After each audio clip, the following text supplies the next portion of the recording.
Well, hello, welcome back. We're into the manual for teachers now. And if you haven't experienced this before, you're in for a treat. It's very, very interesting. And at some point, those of you who have been course students for a long time, many of you have told me, so I know for a fact that you've been at this for 20 years, 30 years, right?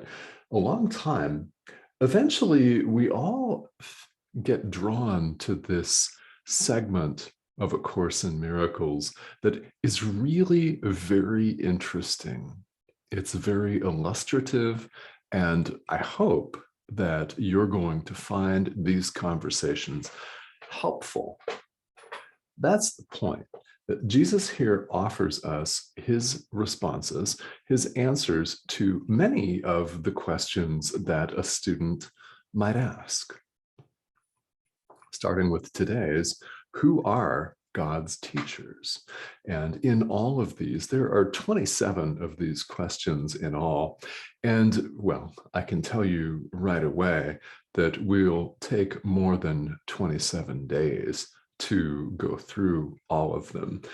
It will require more than 27 videos because these sometimes call for some explanation and elaboration, which is why Jesus gives us his answers. It's like an FAQ section on a website. And then at the end, there is a very helpful segment of A Course of Miracles, which is even smaller than this manual, and it's called the Clarification of Terms. What's the Holy Spirit? What's the ego? Those kinds of questions. Very helpful. We'll cover all of that. All of that. It's an essential component to all of this. And again, I want to invite you to take a look at the two introductory videos. They're in sequence, the last two videos that I've posted here on YouTube. And it's an introduction to this manual. So what I want to highlight from that is that everyone is teaching all of the time. You do not have to give yourself a specific worldly designation, such as professor, reverend, minister, teacher, instructor, trainer, coach. You don't have to give yourself any of those designations that we're familiar with in the world in order to still teach and learn at the same time. We're all learning from one another, aren't we? We're teaching one another at the same time. Well, and the question here, who are God's teachers? It's a really good question. You might be thinking, well, who would do this? Well, I guess I signed up for that, right? Many have. Yeah, many have. What does it entail? Well, Jesus gives it to us bare bones and very succinctly.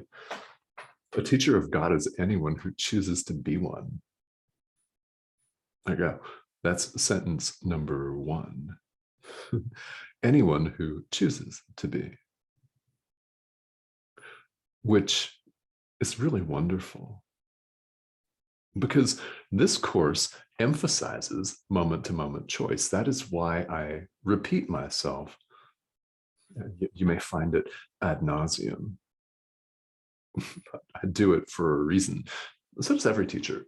We reiterate the idea of your personal choice because we want you to take responsibility for your own power. I know you know that you've got it. So, however you decide to bring it forth, that's what we want you to do. So sometimes these presentations appear quite loving. Other times they're very direct, aren't they? What you're looking at, as always, is a projected screen image. It's an image projected on a screen on this thing that we call YouTube. And what appears to be a middle-aged man in Arizona talking to you is, in fact, a mouthpiece. So what's coming out of my mouth is what I'm instructed to say. And sometimes it may seem quite abrupt.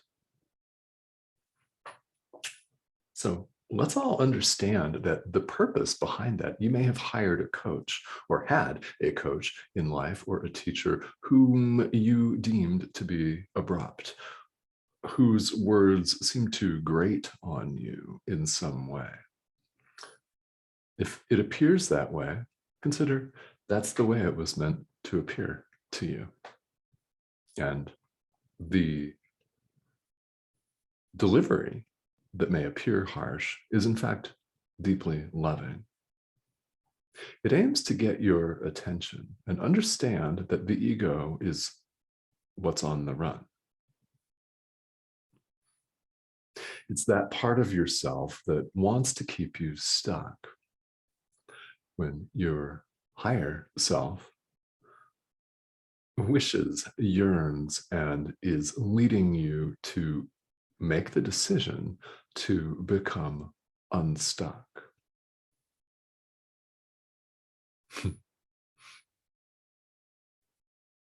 Now, we may state here that we don't have that voice, but we do. We all know deep down. We'll talk about the call in just a moment. But we all know, because we've all had this experience, haven't we? No matter how infrequently or frequently, right? No matter how seldom you may have heard this voice, there's something in all of us that says, there's got to be a better way than all this crazy shit. Right? Right. It's that voice that's calling to you, saying, pay attention to me, pay attention to me. And it has a way of getting our attention, which may come in the form of abruptness, and often it comes in the form of a shock. It could come in the form of some acute suffering, couldn't it? We're meant to make the choice for God, for your higher self, for love, if you prefer. We're meant to make that choice. So what do you experience in this realm of the world that we call spirituality?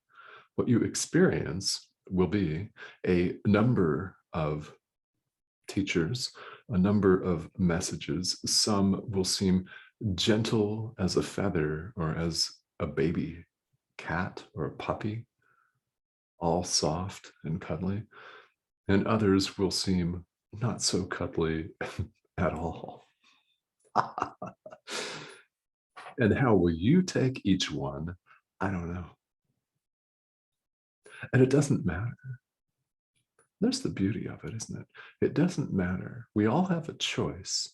My role here is to help you along the way.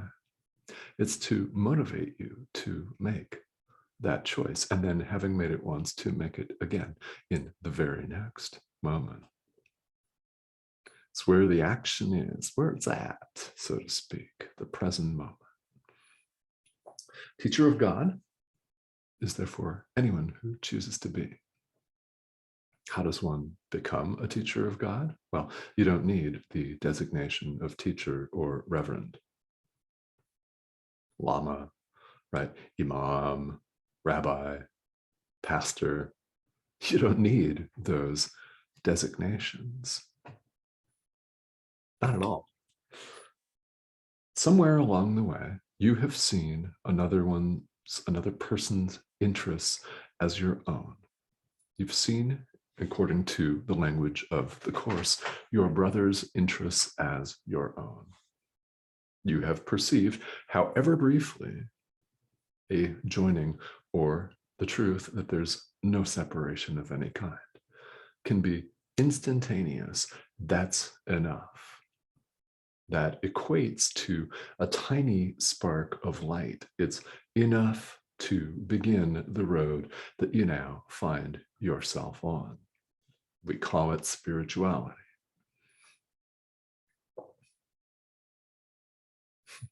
It's enough.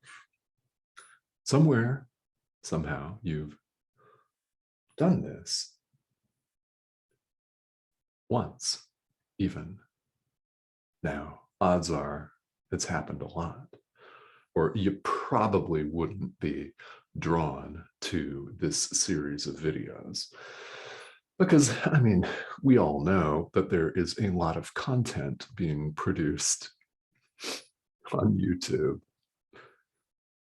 I can think of another C word for stuff being produced on YouTube. There are a lot of distractions, and you're watching this. I mean, you can ask yourself why. It's fine. It's a fair question, but you do know why. You're answering the call, and I'm glad that you're answering it. It gives me joy, and it's an honor to be here reaching you today. I don't know who you are. Some of you, I do know who you are, and I'm still glad and honored that you're here. Right? But don't do this for the image on the screen, right? Do it for yourself and everyone else.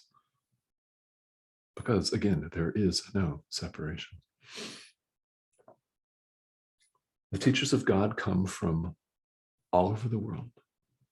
This paragraph too. They come from all religious traditions, from all spiritual traditions, all faiths. The qualification, they've seen another's interests as their own. And Jesus then goes on to posit, this is something that we've discussed in previous videos. He goes on to present and posit this course as a curriculum that's part of what he refers to as the universal course. Now, if you prefer the language universal curriculum, that's absolutely fine. This explains the myriad variety of spiritual practices in the world, having developed to relate to specific people, specific cultures at specific times in the history of the world, with specific cultural mores and proclivities, right? Different languages. It's universal. Spirituality is universal, and the call to awaken is universal. And because it stems from God himself, it's constant. The call is always going on.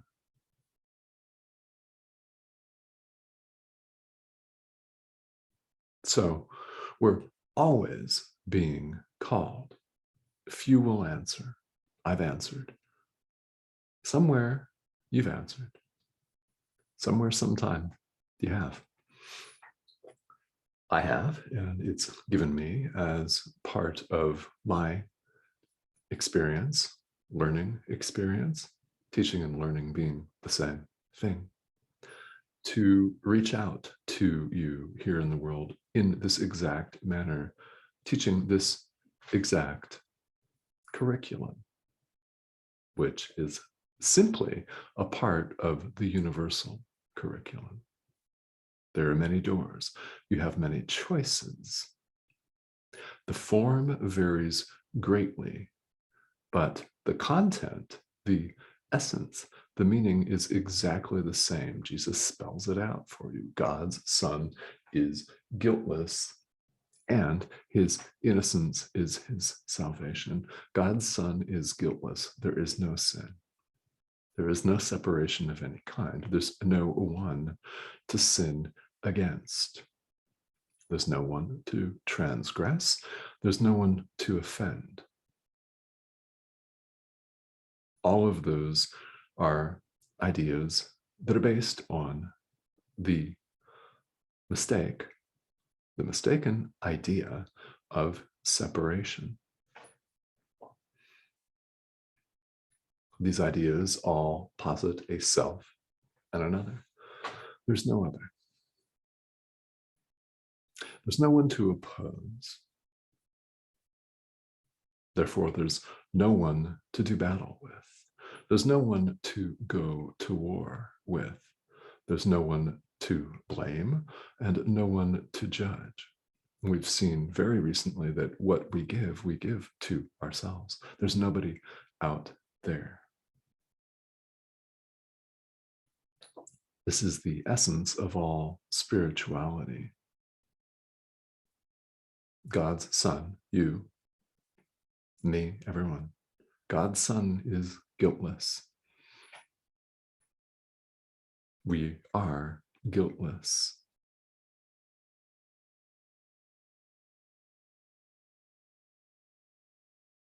This idea may seem shocking.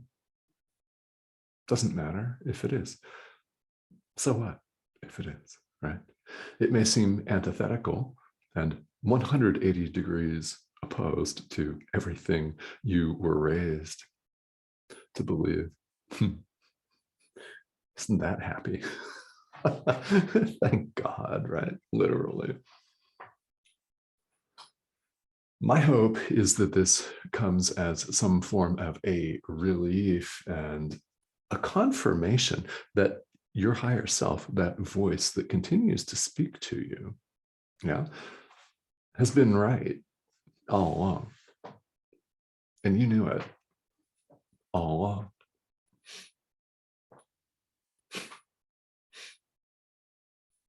Yeah. So the call is universal. Jesus says, and very plainly, few will answer. Isn't that the truth? I mean, really, isn't it? Look at the situation that we currently find ourselves in the world. And for those of you who are tuning in from different countries, I'm in the United States. Bang, right? I mean, really, when a mass shooting happens on another side of the world, people rightly say, oh, that's the kind of thing that happens in American schools. Truth, right?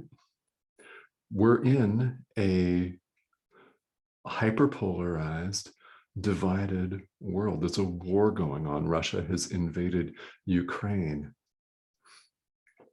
That's not the only armed conflict that's in the world. It's the one that gets the most play in the news, and sometimes for good reason. But this is the situation that we find ourselves in. Now, what I want to say is this is, so I'm going to say it because I'm called to say it. This has always been the way in the world. Why? Form and content. We can change the outward form. Can we not? We can. We can change our form of government. We can change our constitution or our parliaments. We can change our leadership. We can change our system of government. We can. People have done this throughout human history. That's the form. But if the underlying content, if the underlying premise is still me and you, us versus them, I have power, you don't, separation, right? If that thought system remains in place, the conflict continues. See, it just takes a different outward form.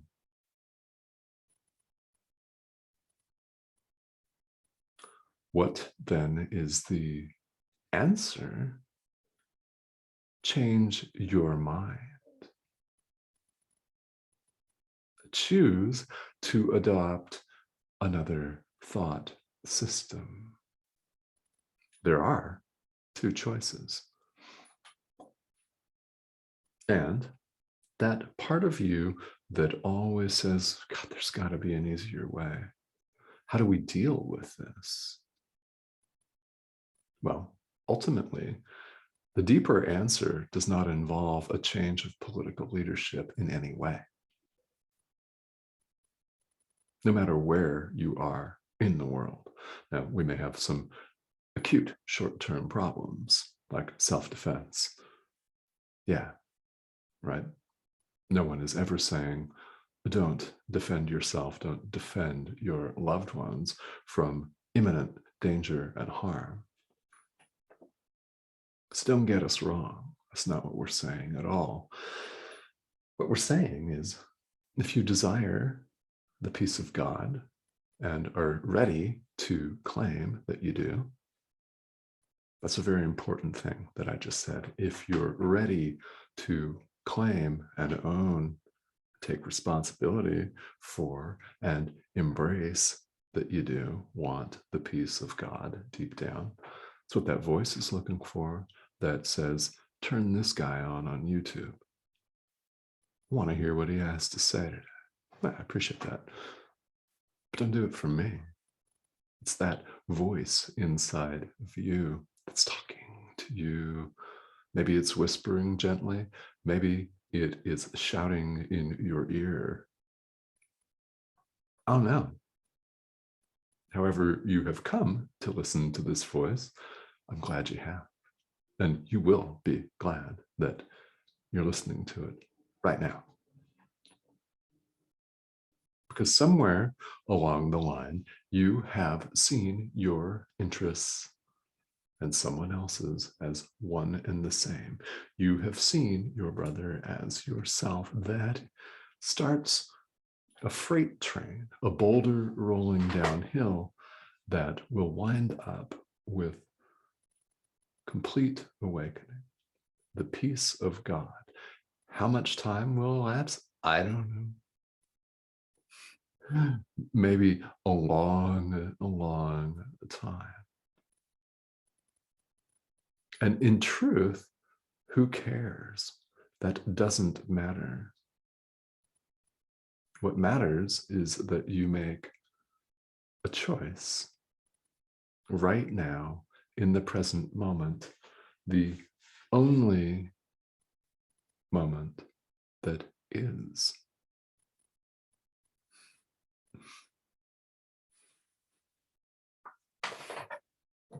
So I invite you, teacher of God, to go forth and listen to that voice.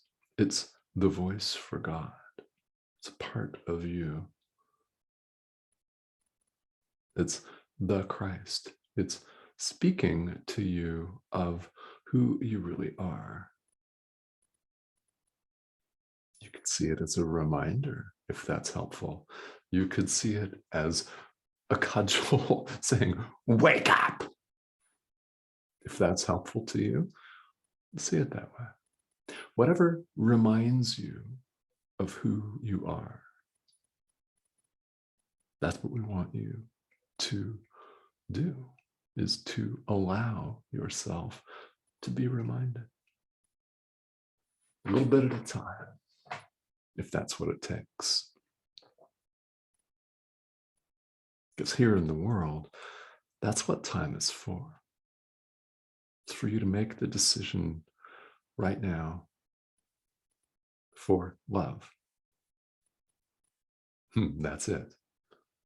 Right there. And nothing else.